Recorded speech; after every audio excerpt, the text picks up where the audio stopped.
So this is part 5 of relative clause. And in the previous videos, I've already talked about how to use who, whom, which, that, and whose. If you haven't watched those, go back to the videos and watch them. And right now, I will pause here and I will not cover relative adverbs yet. Because for relative adverbs, that is a little bit different concept from relative pronouns. And it's a little bit more complicated. So at this moment, I would pause it here. I'll talk about another issue first before I'll come back to relative adverbs later, okay? And in this video, I'm going to show you how to form a relative clause from 2 different sentences. But remember, if you are a fluent reader, a fluent writer, you may not use the steps that I teach in this video to make a relative clause. The reason why I teach it this way in this video is I want to break down the steps to show you how a relative clause actually is formed so that you have the awareness of what you're doing when you write. So it's not about how you write a relative clause sentence. It's more about, after you naturally form a relative clause sentence, do you have the awareness to proofread your own writing? Can you proofread a relative clause and make sure it is grammatically correct? So this is why I'm going to teach you the steps in this video to help you check your own writing, to proofread your own writing, to make sure all the relative clauses that you have written is grammatically correct. And of course, for some second language learner, these may be steps to guide you to form a relative clause. So you can follow this grammar rule with steps and guidance, and hopefully it can help you understand the concept better and more easily. So in my second video, or the third one, I've already explained that a sentence with relative clause should originally be from 2 different sentences. So originally there should be 2 sentences and combined into one with a relative clause. So because of this, a sentence with relative clause must have 2 components. Of course, one part would be the relative clause, but the other part would be the main clause, the main sentence. Let's take a look at these examples. I've used these examples in my previous videos using different relative pronouns. So I just pick them out and combine them in this slide again to show you what is main clause and what is relative clause. And I've already taught you how to identify a relative clause. If you see a WH word, so the thing right after the WH word, the whole phrase, it should be a relative clause because it should be the extra information talking about the noun, the things right before the WH word. For example, the first sentence, I don't know the girl. Who is dancing? So who is dancing? This part is a relative clause because I see the WH word and I know that who is dancing, this piece of information is about the girl, okay, the object right before the WH word. So I know that the purple part, who is dancing, is a relative clause. And so the rest of the sentence before the relative clause, we call it the main clause. The main clause, because this is the main sentence. This is the sentence with the main message that we want to deliver to the audience. In this sentence, I don't know the girl, is the sentence that I want to tell people. That is the main message. I want to tell people that I don't know the girl. So this is the main message. So this is the main clause. So you can see from a sentence with a relative clause, there's always the main clause, with these 2 clauses combined together to form a sentence.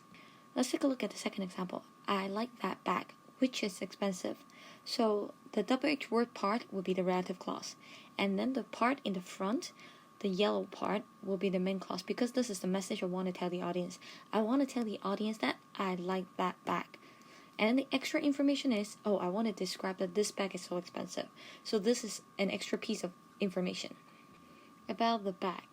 So in this sentence, you see the main clause, the main message, and also the relative clause, the extra piece of information. So the third sentence, John visits his mother, whom everyone likes. So with the WH word, that part relative clause, giving extra information about John's mother. And then the main message is, John visits his mother. So the sentence with the main message, John visits his mother, and the extra piece of information, everyone likes his mother, combine together to form a sentence. The last one, she, whose voice is loud, is my classmate. And you can see that this relative clause is in the middle of a sentence. So as long as I can identify the relative clause, the WH word part, okay, the extra information, oh, the voice is loud, this is the extra piece of information. And then the rest of the sentence would be the main clause part. She is my classmate. This is the main message because I'm introducing my classmate to you. So this is the main clause. And then the purple part, whose voice is loud, is only the extra piece of information. I'm just describing who she is. So the main message is, she's my classmate. The extra piece of information is, her voice is loud. So two sentences like this combined together with a relative clause, then it's a complete sentence. So now I'm going to show you how to use different relative pronouns to combine sentences together to form a relative clause. And let's start with the easiest one, who. And if you still remember, who is used to replace noun or pronoun for people, human. So let's assume we are making these two sentences into one with a relative clause. So the first step is we need to identify the main clause and the relative clause. So which one is your main message? Which one is the extra piece of information? If it's the main message, it is the main clause. If it's the extra piece of information, it's in the relative clause. And actually, based on these two sentences, either one can be the main message, can be the main clause. It really depends your context. So let's assume the first sentence, I don't know the girl, is the main message first. And I want to make the second sentence as the extra information to describe the girl. So we will make the second sentence into relative clause. But of course, we can still do it another way around. We can still treat the second sentence as main clause, but I'll talk about that later, okay?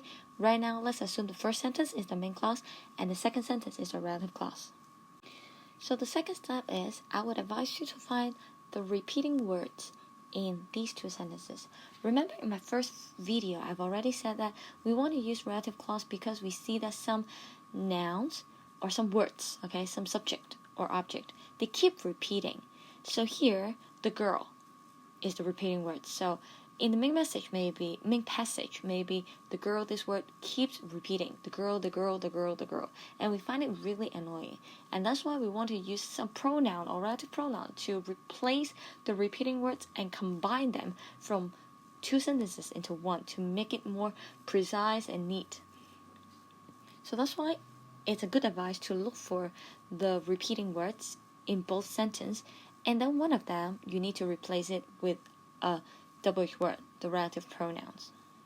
So here you can see the girl in the first sentence, I don't know the girl. And then in the second sentence you see the girl is dancing. So the word the girl is repeating. So either one will replace it with a WH word. But which one should be replaced by the WH word? How can we decide? The easiest way is try it. Okay, put the WH word into the sentences and see if it sounds right to you. Let's take a look at the first one. If we replace the girl with the WH word, then the sentence would be like, I don't know who the girl is dancing.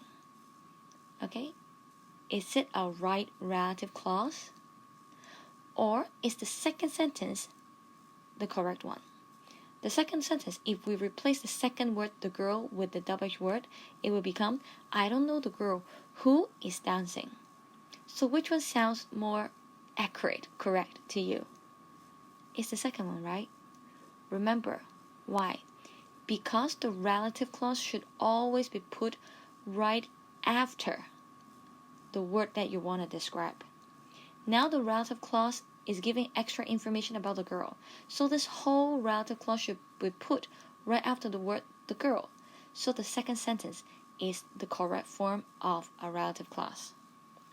But remember, I'm just showing you the structure and the baby steps how a relative clause can be formed from two sentences. But this is not how you naturally write a relative clause in writing.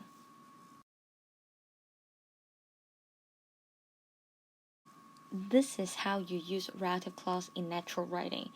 when you write, I don't know the girl, and suddenly you want to give extra information, then you realize, okay, I want to add a relative clause to describe the girl. So you continue to write after the girl, who is dancing, giving extra information about the girl.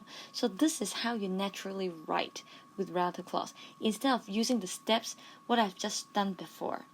Okay, unless you originally have 2 sentences and you want to polish your writing, and that's why you rewrite it and combine it with a relative clause. But this is not what you will immediately use if you write naturally with a relative clause, okay? So the reason why I teach you once again to remind you is all these baby steps is to help you proofread your own writing. If you use relative clause in your own writing, so use my steps to check whether you have grammatically correctly used the relative clause, alright? So to conclude, this is how we make a relative clause from 2 sentences. Find the extra information part, replace the subject or object, so the repeating word there, with the WH word, and it will form a relative clause. Then put the whole relative clause right behind the word you want to give extra information about. So here is the girl. And to decide which relative pronoun to use, you look at the word that you want to replace. Is it a human? Is it a thing? So you need to decide. So this is how we form a relative clause. Now let's apply the concept to another relative pronoun with which. And remember, that can be interchangeable with which in relative clause. So remember, the first step is identifying the main clause, the main message, and then the extra information, the relative clause. So assume that the main message here is, I like that bag. And then my extra information is about how expensive that bag is. So the first part is the main clause, and the second part is the relative clause. And then the next step is find the repeating words in these 2 sentences, and then one of them, the part for extra information, the repeating word, you replace it with the WH word. And we choose which here because that word is not human, it's a dead thing. We are talking about the bag, so we should use which. And then so the bag is so expensive, this part will become a relative clause, which is so expensive. And then we put the whole relative clause that you've just formed right after the word, the thing that you want to give extra information about, you want to describe. So you want to describe about the bag. So the whole relative clause will be put right after the word the bag. Then this becomes a sentence with relative clause. The main message is, I like that bag, and the relative clause is, which is so expensive. So these are the steps that we do with replacing the word that bag with the relative pronoun which. Now I'm going to talk about the usage of whom. Remember, whom is like who, but then whom is used to replace the object of the sentence, while who is used to replace the subject of the sentence. Alright, let's take a look at these examples. Now just now I've shown you the first example that we use the word who, right? I don't know the girl who is dancing. And originally, the main clause here is, I don't know the girl. And the relative clause, the extra information is, the girl is dancing. But just like I said, it all depends on which part of the sentence you want it to be the main message. So now I'm going to show you, what if we swap? What if I don't know the girl, this part becomes the extra information, and then the main message is, I want to tell you that the girl is dancing. Then how can I make this sentence? Let me show you. Okay, so now this is another way to make this relative clause, but this time I don't use the word who to replace the repeating word the girl. I use whom. Why? Because the girl in this extra information part, this is not the main clause, this is the relative clause. So the girl repeating word in this relative clause is at the end of the sentence. It's the object of the sentence. So we need to find an object relative pronoun, whom, to replace the girl, this word. And once you replace the girl with whom, you will move this WH word in the front, before the subject. So the relative clause has become whom I don't know. So if you use an object relative pronoun, whom, then the word after it must be the subject of the original sentence. You will see whom, and then the subject, and the verb. Okay? If you use who, actually, the word after the word who is just a verb. if you have paid attention to the sentence. Let me show you in a minute, but now let's continue with this one. So after we move the whom in the front and then followed by I don't know, the subject and the verb. This is the whole relative clause. And I put this whole relative clause right after the word you want to describe and give extra information about. So put this whole relative clause after the word the girl. So the new sentence has become the girl whom I don't know is dancing. So the main message is, I want to tell you that the girl is dancing, but the extra information is, I don't know this girl. Alright, so this is how we form this relative clause.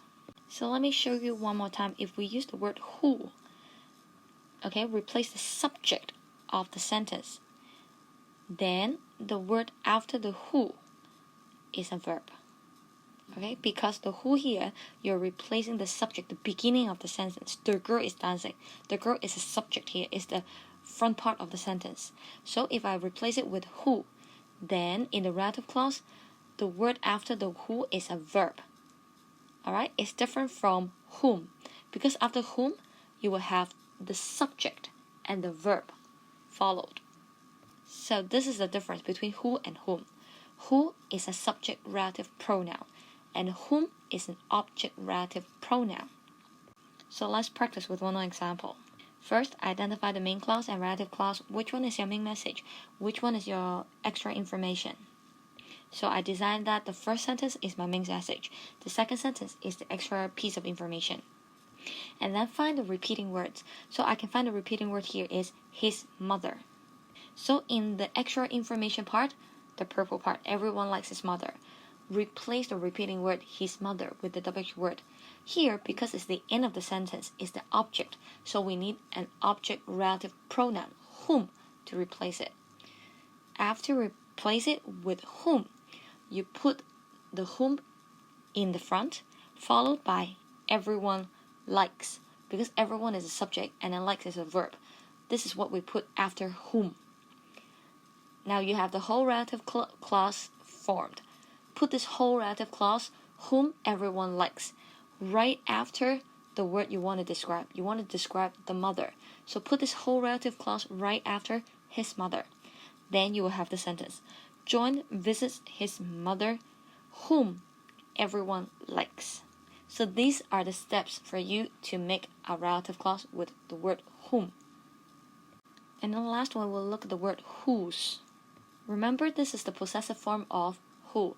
So whose, this word is used to replace possessive adjectives. My, your, their, his, her, its. Okay?